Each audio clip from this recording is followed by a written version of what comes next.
Hi guys, I'm back. Today I'm going to read Deuteronomy 13:17, Proverbs 17, and Psalm 50. Let's get started. Suppose a prophet appears among you, or suppose someone comes who uses dreams to tell what's going to happen. He tells you that a sign or something amazing is going to take place.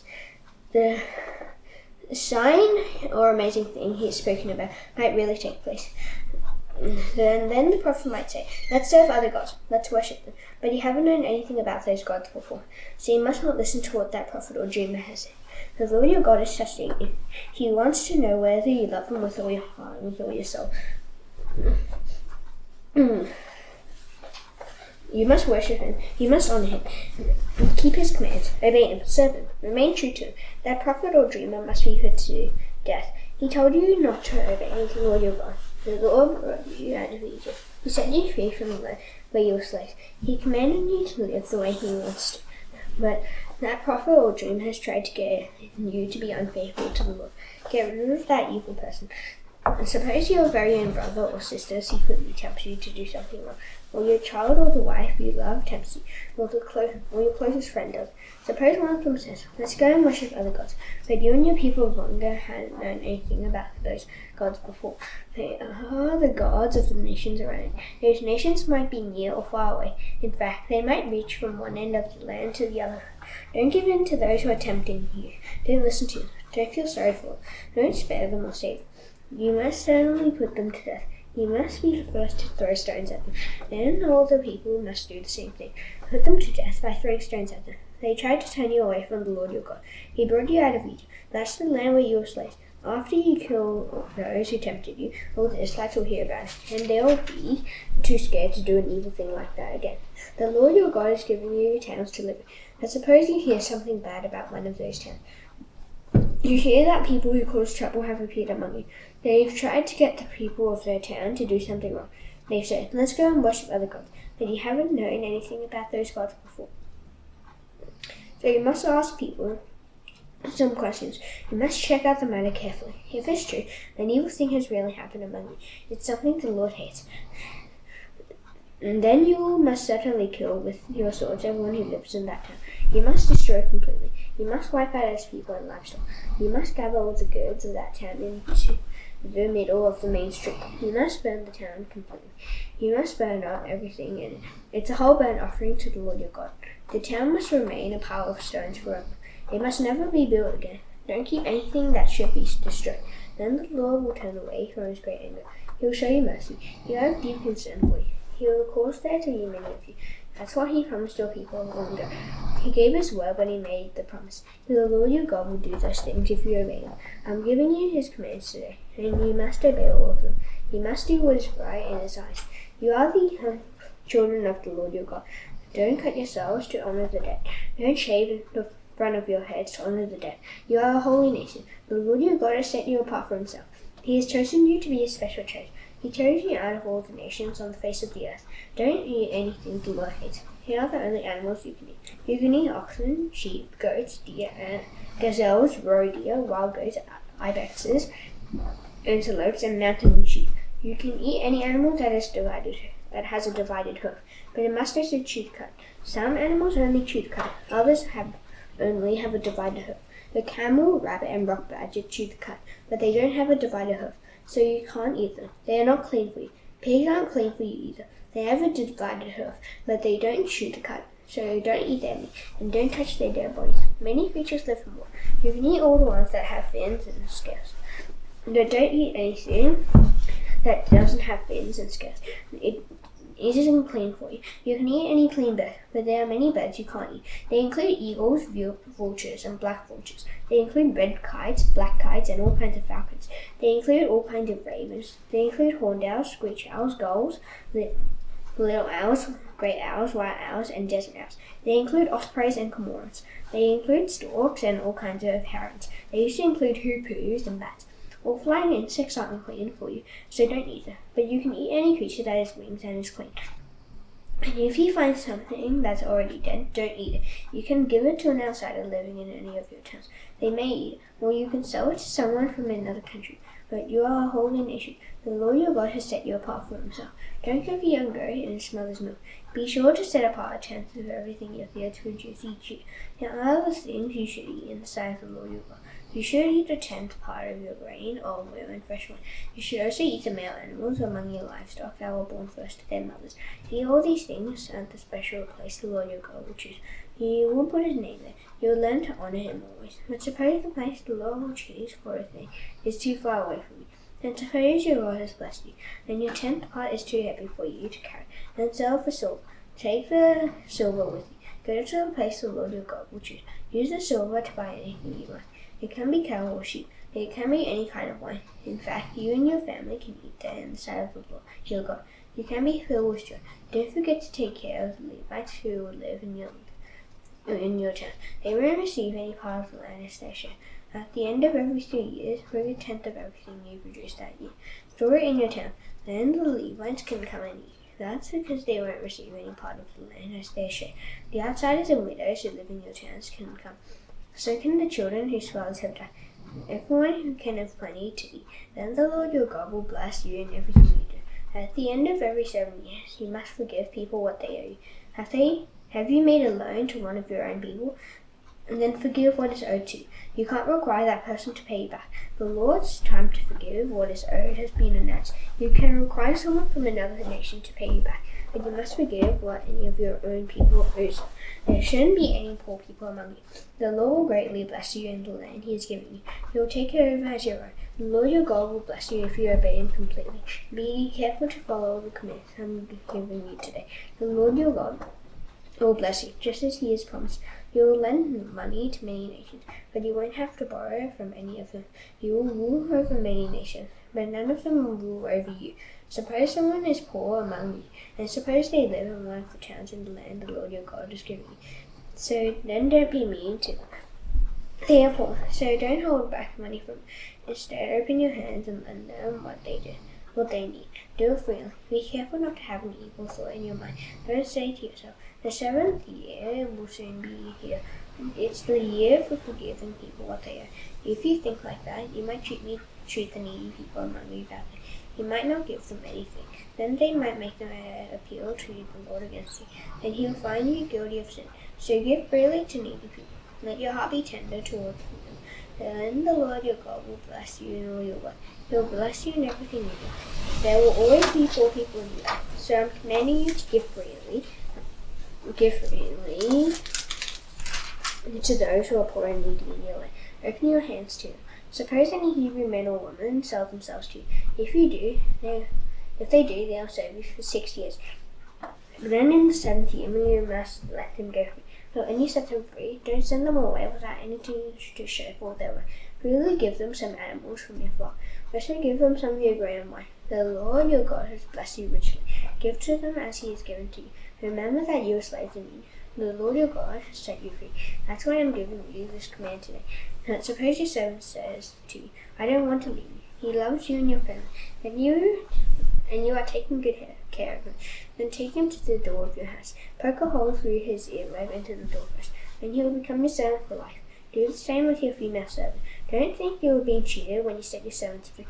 After all, they have served you for 6 years. The service of each of them has been worth twice as much as the service of a hired worker. And the Lord your God will bless you in everything you do. Set apart every male-born animal among your livestock that was born first to its mother. Set it apart to the Lord your God. Don't put a firstborn cow to work. Don't clip the wool from a firstborn sheep. Each year, you and your family must eat them. Do it in front of the Lord your God at the place he will choose. Suppose an animal has something wrong with it. It might not be able to see or walk, or it might have a bad flaw. Then you must not sacrifice it to the Lord your God.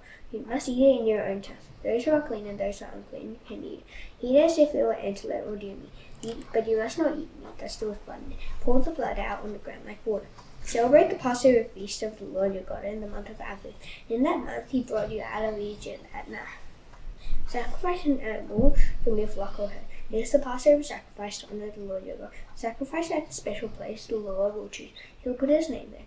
And he don't eat the animal along with bread made with yeast. Instead, for 7 days, eat bread made without yeast. It's the bread that reminds you of how much you suffered. Remember that you left Egypt in in a hurry. Remember it all the days of your life. Don't forget the day you left Egypt. Don't keep any yeast anywhere in your land for 7 days. You will sacrifice the Passover animal on the evening of the first day. Do not let any of its meat be left over until the next morning. You must not sacrifice the Passover animal in just any town the Lord your God is giving you. Sacrifice it only in the special place He will choose for His name. Sacrifice it there in the evening when the sun goes down. Do it on the same day every year. Be sure it's the day you left Egypt. Cook the animal and eat it.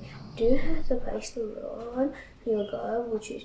Then in the morning return to your tents. For 6 days eat bread made without yeast. On the 7th day come together for a service to honor the Lord your God. Don't do any work on that day. Count off 7 weeks from the time you begin to cut your grain in the field. Then celebrate the Feast of Weeks to honor the Lord your God. Give to the Lord anything you choose to give as an offering. Give just as the Lord has given to you. Be filled with joy in the sight of the Lord your God. Be joyful at the special place He will choose for His name. You, your children, and your male and female servants should be joyful. So should the Levites living in your tent. So should the outsiders and widows living among you. And so should the children whose fathers have died. Remember that you were slaves in Egypt. Be careful to obey the rules I'm giving you. Gather the grain from your threshing floor. Take the fresh wine from your wine presses. Then celebrate the feast of Booths for 7 days. Be filled with joy at your feast. You, your children, and your male and female servants should be joyful. So should the Levites, the outsiders, and the widows living in this town. And so should the children whose fathers have died. For 7 days celebrate the feast to honor the Lord your God. Do it at the place He will choose. The Lord your God will bless you when you gather all your crops. He will bless you in everything you do. And you must be full of joy. All your men must appear in front of the Lord your God at the holy tent. They must go to the place He will choose. They must do it 3 times a year. They must go there to celebrate the Feast of Unleavened Bread, the Feast of Weeks, and the Feast of Booths. None of your men should appear in front of the Lord without bringing something with him. Each of you must bring a gift. Give to the Lord your God, just as He has given to you. Appoint judges and officials for each of your tribes. Do in every town the Lord your God has given you. They must judge the people fairly. Do what is right. Treat everyone the same. Don't take money from people who want special favors. It makes those who are wise close their eyes to the truth. It twists the words of those who have done nothing wrong. Do only what is right. Then you'll live. You'll take over the land the Lord your God has given you. Don't set up a wooden pole used to worship the female god named Asherah. Don't set it up beside the altar you built to worship the Lord your God. Don't set up a sacred stone to honor another god. The Lord your God hates Asherah poles and sacred stones. Suppose an ox or a sheep has anything at all wrong with it. Then don't sacrifice it to the Lord your God. He hates it. Suppose someone living among you might do what is evil in the sight of the Lord your God. It might happen in one of the towns the Lord is giving you. That person is breaking the Lord's covenant. The person might have bowed or worshipped or bowed down to other gods. That person might have bowed down to the sun or moon or stars in the sky. I have commanded you not to do these things. When you hear that people have done something like that, check the matter out carefully. If it's true, an evil thing has been done in Israel. The Lord hates that. So take the person who has done that evil thing by your city gate. Put that person to death by throwing stones at them. 2 or 3 witnesses are required to put someone to death. No one can be put to death because of only one witness says. 2 or 3 witnesses are required. The witnesses must throw their first stones. Then the rest of the people must also throw stones. Get rid of that evil person. People will bring their cases to your courts, but some cases will be too hard for you to judge. They might be about murderers, attacks, or other crimes. Then take those hard cases to the place the Lord your God will choose. Go to a priest who is a Levite, and go to the judge who is in office at that time. Ask them for their decision. They will give it to you. They will hand down their decisions at the place the Lord will choose. You must do what they decide. Be careful to do everything they tell you to do. Act according to whatever they teach you. Accept the decisions they give you. Don't turn away from what they tell you. Don't turn to the right or the left. Suppose someone might show that they don't respect the judge, or they will show that they don't respect the priest. The priest will serve the Lord your God at the place God will choose. If anyone doesn't show respect for his people, that person must be put to death. Remove that evil person from Israel. All the Israelites will hear about it, and they will be afraid to disrespect their judge or or a priest king. You will enter the land the Lord your God has given you. You will take it as your own. You will make your homes in it. When you do, you will say, let's appoint a king over us, just like all the nations around us. When that happens, make sure you appoint over yourselves a king, the Lord your God chooses. He must be from among your own people. Don't appoint over yourselves someone from another country. Don't choose anyone who isn't from one of the tribes of Israel. The king must not get large numbers of horses for himself. He must not make the people return to Egypt to get more horses. The Lord has told you, you must not go back there again. The king must not have many wives. If he does, they will lead him astray. He must not store up large amounts of silver and gold. When he sits on the throne of his kingdom, he must make for himself a copy of the law. He must write on a scroll the law that I am teaching you. He must copy it from the scroll of a priest, who is a Levi. The king must keep the scroll all the day, close to him at all times. He must read it all the days of his life. Then he can learn to have respect for the Lord his God. He can carefully obey all the words of this law and these rules. He won't think of himself as being better than his people are. He won't turn away from the law. He won't turn to the right or the left. Then he and his sons after him will rule over his kingdom in Israel for a long time. Proverbs 17.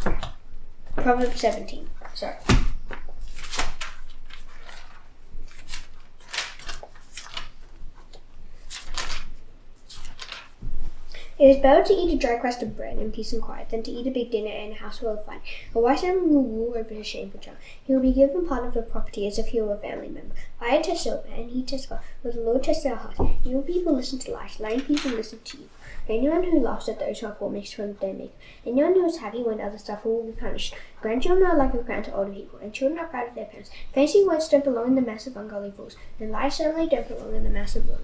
Those who give money think it will buy them favors. They think that no matter where they turn, they'll succeed. Whoever wants to show love forgives the wrong, but those who talk about it separate close friends. A person who understands what is right learns more from just a warning than a foolish person learns from a hundred strokes with wit. An evil person tries to keep others from obeying. The messenger of death will be sent against them. It is better to meet a bear whose cubs have been stolen than to meet a foolish person who is acting foolishly. Evil will never leave the house of anyone who pays back evil for good. Starting to argue is like making a crack in the dead. So drop the matter before a fight breaks out. The Lord hates truth. He hates it when the guilty are set free. He also hates it when those who are not guilty are punished. Why should a foolish person try to buy wisdom? They are not even able to understand. A friend loves at all times. They are there to help when trouble comes. A person who has no sense agrees to pay what other people are. It isn't wise to promise to pay other people's bills. The one who loves to argue loves to sin. The one who builds a high gate is just asking to be destroyed. If your heart is twisted, you won't succeed. If your tongue tells lies, you will get into trouble. It is sad to have a foolish job. The parents of a godless fool have no joy, but a cheerful heart makes you healthy. But a broken spirit dries you up. Anyone who does wrong accepts favor and sincere. Then they turn what is right into what is wrong. Anyone who understands what is right keeps wisdom in view. But the eyes of a foolish person look everywhere else. A foolish child makes his father sad and his mother sad. It isn't good to find those who aren't guilty. So it certainly isn't good to grill officials just because they aren't. Anyone who has knowledge controls their words. Anyone who has an understanding is not easily upset. We think even foolish people are wise if they keep silent. We think they understand what's right if they control their tongues. Psalm 50.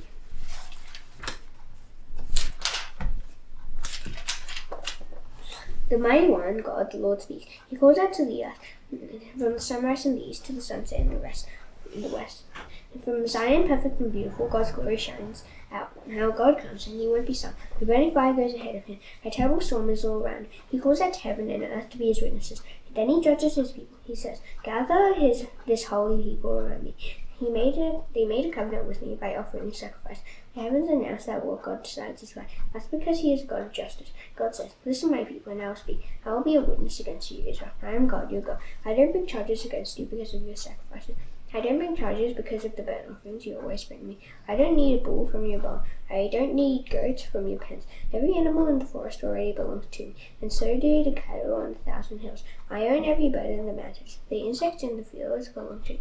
If I were hungry, I wouldn't tell you. The world belongs to me, and so does everything in it. Do I eat the meat of bulls? Do I drink the blood of goats? Bring me thank offerings because I am your God. Carry out the promises you made to me, because I am the Most High God. Call out to me when trouble comes. I'll save you, and you will honor me. But here's what God says to a simple person. What right do you have to speak the words of my laws? How dare you speak the words of my covenant? You hate my teaching. You turn your back on what I say. When you see a thief, you join him. You make friends with those who commit adultery. You use your mouth to speak evil. You use your tongue to spread lies. You are a witness against your brother. You always tell lies about your own mother's son. When you did these things, I kept silent. So you thought I was just like you. But now I'm going to bring you to court. I'll bring charges against you. You who forget God. Think about this. If you don't, I'll tear you to pieces. No one will be able to save me. People who sacrifice thank offerings to me honor me. To those who are without blame, I'll show my power to save. Now that's done, I shall now do the Lord's prayer. Please bow your heads. Our Father in heaven, hallowed be your name. Your kingdom come. Your will be done on earth as it is in heaven.